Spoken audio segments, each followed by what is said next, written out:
Bonsoir à tous, priorité au direct. Nous sommes depuis l'Andrews Air Force Base.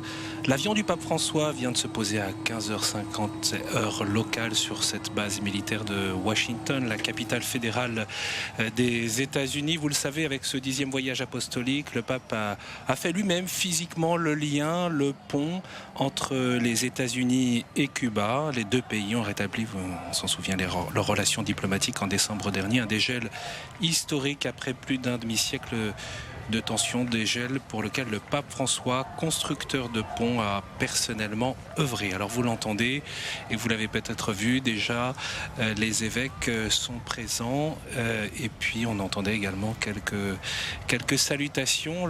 L'avion vient donc de stationner. Nous sommes avec Philippine de Saint-Pierre, bonjour. Bonjour Étienne. Vous êtes notre envoyée spéciale présente avec les journalistes qui accompagnent le pape à chacune de ses étapes et à bord donc de l'avion papal. Alors dites-nous, le voyage a duré près de 3h30. Le pape est-il venu s'exprimer devant les journalistes ?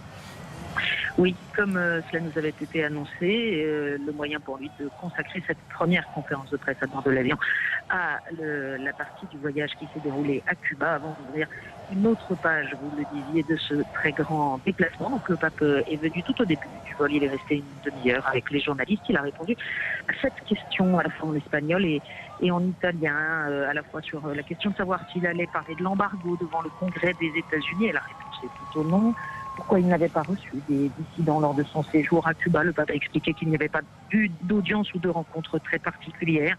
De quoi avait-il parlé avec Fidel Castro ? Avait-il évoqué les souffrances de l'Église du temps des persécutions et même encore aujourd'hui les difficultés ? Eh bien non, ils n'ont pas parlé du passé. Ils ont parlé du passé jésuite et puis ils ont échangé des livres.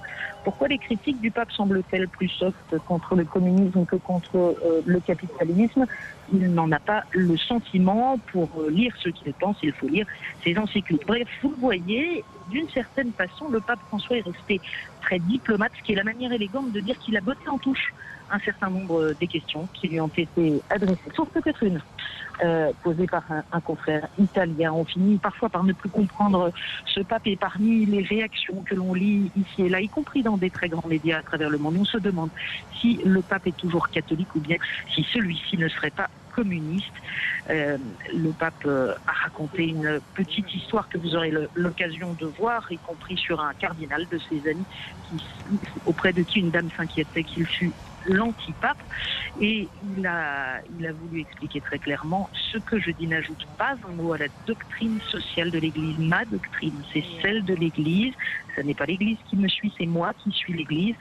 Et il a terminé en ajoutant: s'il est nécessaire que je récite le credo, je suis prêt à le faire. Oui, donc au fond un peu une relation et des questions même un peu impertinentes de la part des journalistes, en tout cas qui ont piqué un peu le pape au vif. Non, la question ne se voulait pas impertinente. De fait, il s'agit d'un constat. Il y a un certain nombre de titres à travers la planète, de médias écrits ou audiovisuels, qui s'interrogent ces derniers temps sur ce qu'ils pensent être une différence fondamentale dans le propos de François par rapport à ses prédécesseurs ou à la doctrine classique de l'Église. Alors, c'est sans doute de la part de ces médias une erreur d'analyse, mais il était légitime dans cet avion de poser la question à François, de lui dire: comment regardez-vous ces questions, comment les recevez-vous, comment réagissez-vous lorsqu'on se demande si le pape est encore catholique ou s'il est devenu communiste. Mais au fond, du reste, le pape l'a pris sans stress excessif. Il a voulu en revanche être très précis dans sa réponse pour réaffirmer que oui, il avait effectivement lu ça et entendu ça, mais que néanmoins, ce qu'il dit, il n'ajoute pas un mot à la doctrine sociale de l'Église. Alors, on sait que la doctrine sociale, c'est une doctrine qui évolue avec le temps. Donc on pourra sans doute analyser en détail cette réponse. Il est un peu tôt pour le faire, mais en tout cas, il n'était pas fâché de la question ni de la mise au point qu'elle lui a permis de faire, semble-t-il. Oui, dernière question. Au fond, cette clarté, cette précision, elle peut être aussi utile et comme un message envoyé aux États-Unis, où on peut être parfois un peu dubitatif par rapport à ces prises de parole. Oui, c'était clairement une anticipation, parce qu'une partie de ces critiques ou de ces interrogations, de ces tentatives de disqualification vient des États-Unis, mais pas seulement. On peut entendre les mêmes, y compris dans notre vieille Europe, en France et en Belgique parfois, hélas. Donc oui, c'est sans doute une mise au point avant les États-Unis. Encore une fois, le pape a répondu de façon peu précise à l'ensemble des questions de façon plutôt rapide. Il ne voulait pas sortir du cadre diplomatique et c'est un peu du reste le danger de ces rendez-vous désormais ritualisés avec la presse qui l'oblige à répondre, y compris sur des sujets sur lesquels, par exemple, quand on pense à la négociation concernant les prisonniers politiques, il n'est pas toujours nécessaire de communiquer. Merci beaucoup Philippine de Saint-Pierre. On vous laisse donc arriver sur cette base militaire d'Andrews à Washington. Vous avez pu le voir, on a installé le tapis rouge. On aurait pu se poser la question sur le tarmac si on allait dérouler sur cette base militaire, si on en allait dérouler le tapis rouge. Eh bien oui, évidemment, cela a été fait. Et maintenant, on voit le président des États-Unis, Barack Obama, qui s'approche avec sa famille. À la fois la First Lady et ses deux filles pour accueillir le Saint-Père. On peut dire que c'est finalement très peu fréquent, exceptionnel que un président des États-Unis se déplace en personne à Andrews pour accueillir une personnalité. C'est en tout cas ce qu'a tenu à rappeler le porte-parole de la Maison-Blanche. Barack Obama, donc, qui a tenu à accueillir son hôte en présence de sa famille. Une manière de lui montrer son respect et puis également de signifier l'importance de cette visite pour le pays.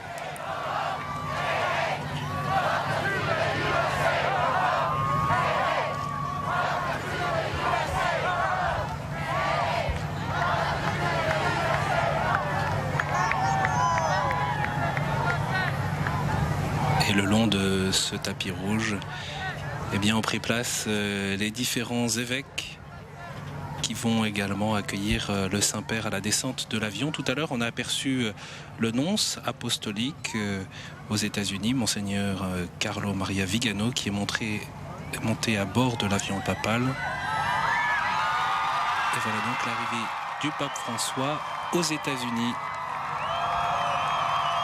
Il est suivi par le cardinal secrétaire d'État, le cardinal Parolin.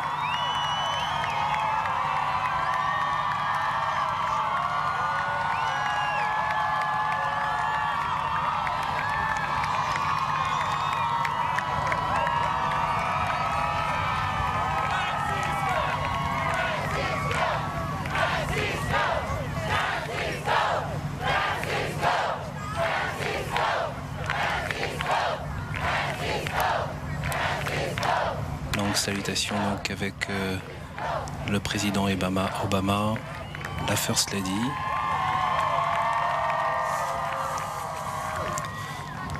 Et les deux filles, Maria Anne et Natasha.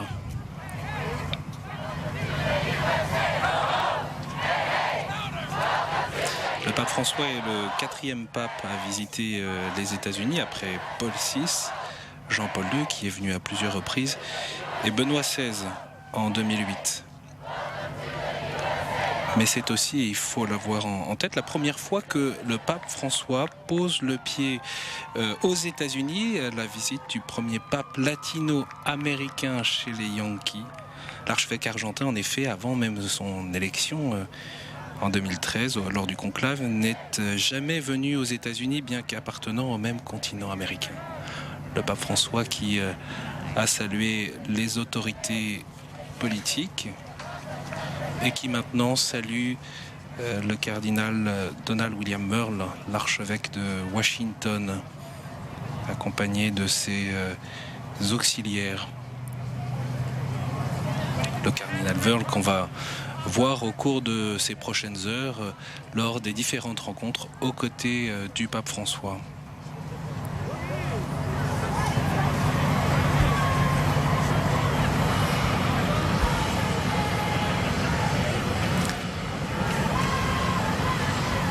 Le pape qui salue également Monseigneur Joseph Kurtz, le président de la conférence des évêques catholiques des États-Unis et qui est l'archevêque de Louisville.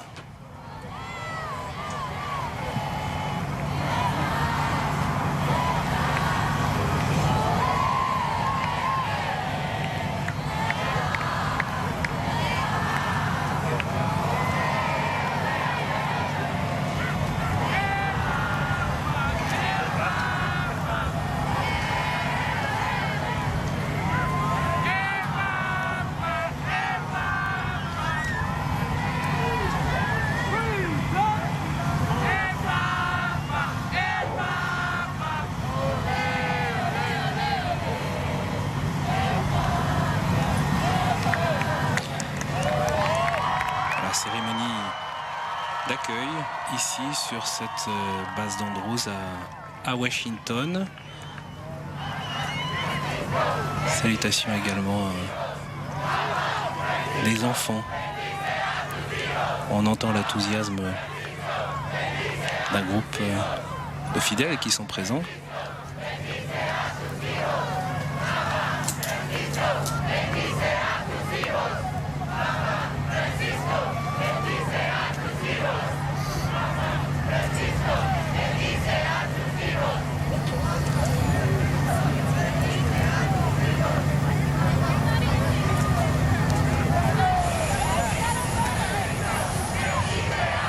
Le pape François et le président américain vont maintenant se rendre au salon VIP. Il n'y aura pas de discours lors de cette cérémonie d'accueil parce que ils auront lieu à la Maison Blanche demain. C'est la raison pour laquelle cette cérémonie d'accueil va être relativement brève.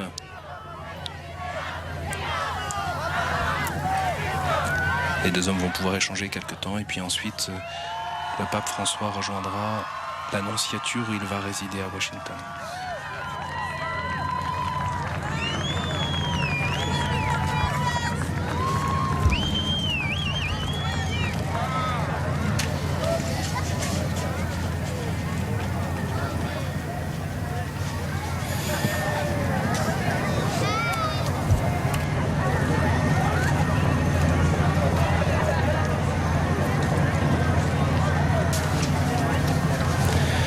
En mars 2014, c'était le pape François qui accueillait Barack Obama au Vatican. Et peu avant cette rencontre, le président américain avait confié que l'une des qualités qu'il admirait chez le pape était son courage de parler sans langue de bois des défis économiques et sociaux majeurs auxquels le monde doit faire face aujourd'hui. Il nous défie, avait dit le président américain, il nous demande de nous rappeler des gens, surtout des pauvres, dont la vie est liée aux décisions que nous prenons. Et pour le président démocrate, le pape François ne se limite pas à proclamer l'évangile, il le vit. Leur rencontre au Vatican, donc en mars 2014, avait été l'occasion d'un entretien d'une cinquantaine de minutes au cours duquel ils avaient évoqué les droits à la liberté religieuse, à la vie et à l'objection de conscience ou encore l'éradication de la traite des êtres humains dans le monde, la réforme migratoire et les conflits internationaux.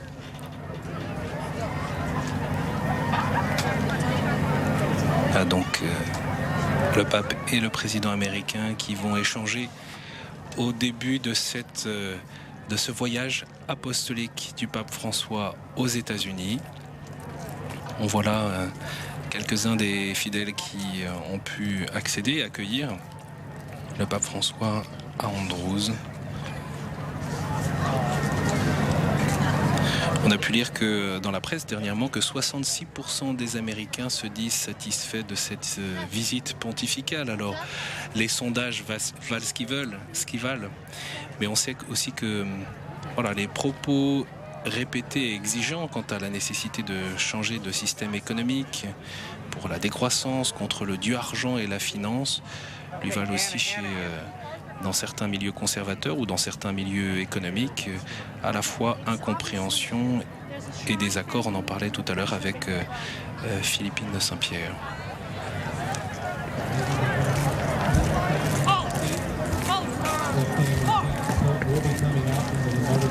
I would have to say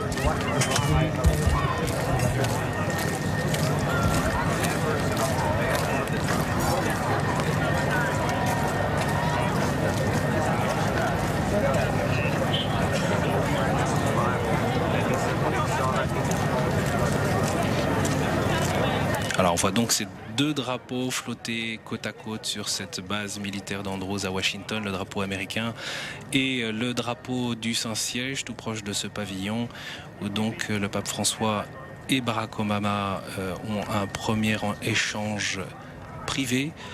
Nous sommes avec Jean Duchesne, bonjour. Vous allez nous accompagner tout au long de ce voyage comme traducteur. Vous êtes un fin connaisseur de l'Église aux États-Unis. Au fond, j'évoquais ce sondage de 66% des Américains qui étaient favorables à cette visite. Qu'est-ce que cela signifie pour vous ? Vous savez, les sondages sont une manie américaine. Alors, bien évidemment, le fait de donner un sondage, c'est une manière très américaine d'accueillir le pape. Ouais. Maintenant, en regardant ces images, il y a un symbole qui me frappe. C'était de retrouver côte à côte la bannière étoilée, le drapeau américain, et puis le drapeau blanc et jaune du Saint-Siège. Alors, ça ne veut pas dire seulement que le pape est un chef d'État, parce que, d'une certaine manière, ce territoire national, fédéral, la base d'Andrews, était devenu un petit peu une succursale de l'Église. Dans toute église aux États-Unis, vous trouvez à l'entrée du chœur, d'un côté le drapeau américain et de l'autre côté celui du Saint-Siège. Donc c'était vraiment une manière de montrer que l'Église catholique, bien qu'elle soit minoritaire, est quand même, d'une certaine manière, chez elle, aux États-Unis, et que c'est elle qui accueille le pape. Et c'est une manière aussi de rappeler très concrètement que le rapport à la religion est complètement différent, le rapport à Dieu est complètement différent, bien sûr, qu'en Europe. Mais disons, la sécularisation n'a pas encore eu aux États-Unis les mêmes effets qu'en Europe occidentale. Il ne faut pas oublier que c'est lié au fait que la démocratie américaine a quand même des fondements religieux dans le puritanisme. Mais il ne faut pas oublier que c'est un pays qui a mis longtemps à accueillir le catholicisme, que le premier catholique à devenir président des États-Unis, c'était en 1960, John Kennedy, qui a eu beaucoup d'opposition, qu'on pensait qu'il n'était pas possible d'être à la fois un bon citoyen américain et de jurer allégeance à un obscur potentat italien au nom de raisons religieuses. Donc tout ceci a quand même beaucoup évolué, et je crois que maintenant le catholicisme est devenu une force importante aux États-Unis, même s'il connaît ses problèmes, et il y a même des gens parmi les catholiques et aussi parmi les autres qui considèrent que c'est peut-être l'Église, c'est peut-être le catholicisme qui peut permettre aux vraies valeurs de l'Amérique qui ont fait et qui font encore sa grandeur, de les retrouver, de les ressourcer.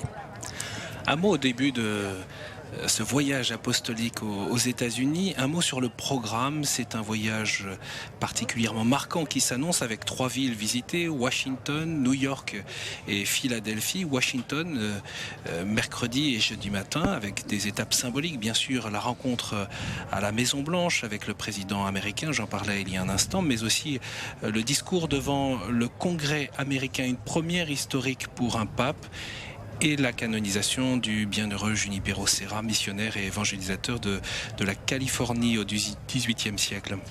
Le pape rejoindra ensuite jeudi après-midi New York et vendredi. Le pape prononcera un discours devant la session plénière de l'Organisation des Nations Unies. François s'inscrit ainsi dans la continuité après Paul VI, Jean-Paul II et Benoît XVI. Il participera également à une rencontre interreligieuse et ce sera un moment fort au mémorial de Ground Zero, le lieu de l'attentat du 11 septembre. Et puis ensuite, pour le week-end, à Philadelphie, samedi et dimanche, le pape viendra conclure la 8e rencontre mondiale des familles, une rencontre d'ailleurs qui a débuté et qui se déroule toute la semaine. Le pape viendra conclure par une veillée le samedi soir et dimanche par la messe d'envoi. Une petite précision à propos de la béatification, même la canonisation du frère Junipero Serra. J'ai eu l'occasion de le découvrir il y a longtemps quand j'enseignais à l'université de Stanford en Californie. Alors, le père Junipero Serra n'est pas seulement un missionnaire, parce qu'il est considéré également comme le fondateur de la Californie. Il n'y avait rien, il n'y avait pas de colonisation à ce moment-là. Et ce sont ces missions qui ont amené une population, l'arrivée justement des Espagnols. Et donc, la canonisation de Junipero Serra, ça veut dire qu'un État, les États de l'Ouest, et le principal État de l'Ouest, on ne le doit pas à une émigration, on ne le doit pas à des puritains, on ne le doit pas à des gens venus chercher fortune. Cette partie essentielle des États-Unis, elle est due au courage et au zèle évangélisateur d'un franciscain. Alors on pourra remarquer que le cortège s'est mis en place pour emmener le pape François à l'Annonciature, et on aura remarqué que c'est donc un petit modèle de voiture noire qui servira de véhicule pour le pape au cours de cette étape à Washington. J'évoquais les grandes étapes de ce voyage, mais égal à lui-même, François ira aussi à la rencontre des sans-abri à Washington, ou encore des enfants de familles d'immigrés à Harlem, des détenus à la prison à Philadelphie. Un programme très dense, dont d'ailleurs vous pouvez retrouver toutes les étapes sur le site internet de KTO, www.ktotv.com. Voilà, après ce bref échange en privé, le président américain et le pape François quittent ce pavillon.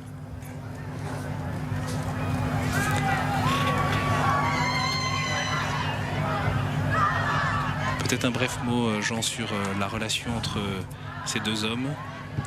Ce sont des hommes qui sont certainement très, très différents, mais s'ils ont un côté, ont quelque chose en commun, qui est le côté, disons, international. Barack Obama, il a un père kényan, il a vécu à Hawaï, c'est là qu'il a passé sa jeunesse. De même, le père Bergoglio, devenu archevêque de Buenos Aires, était descendant d'Italiens. Je crois que ces deux destins qui se croisent, qui se rencontrent, c'est un petit peu l'image du monde d'aujourd'hui. Ce n'est pas un hasard. Et on aime à souligner les origines des deux hommes. Absolument. C'est ce qui leur permet peut-être de se comprendre. Paradoxalement, on se comprend mieux quand on vient de loin que quand on finit par ne plus voir ceux qui sont près. Mais précisément, ce que le pape est venu rappeler, c'est qu'il faut aussi regarder peut-être d'un œil différent, d'un œil neuf, aussi ceux qui sont près.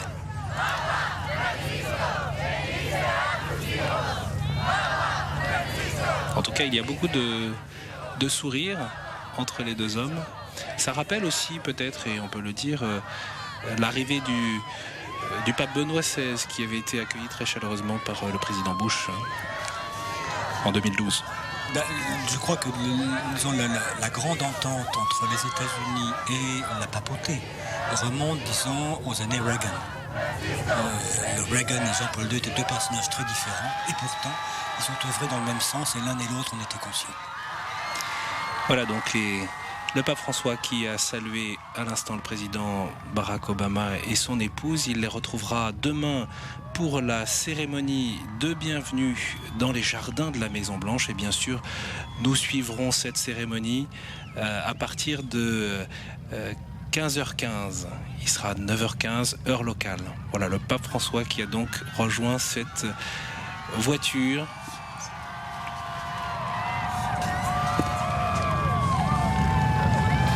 Petite voiture qui peut trancher peut-être avec les habitudes et les limousines qui transportent les chefs d'État habituellement.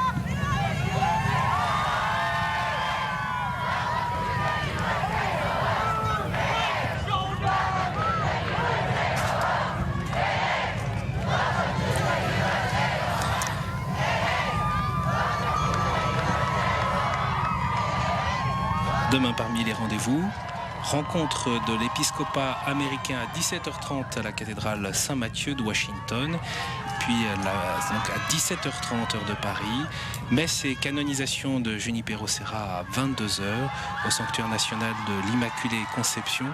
Mais le premier rendez-vous donc de la journée, ce sera à 15h15 avec la cérémonie de bienvenue et la visite de courtoisie au président américain depuis les jardins de la Maison Blanche. Rendez-vous donc demain. Voilà donc le pape François arrivé aux États-Unis.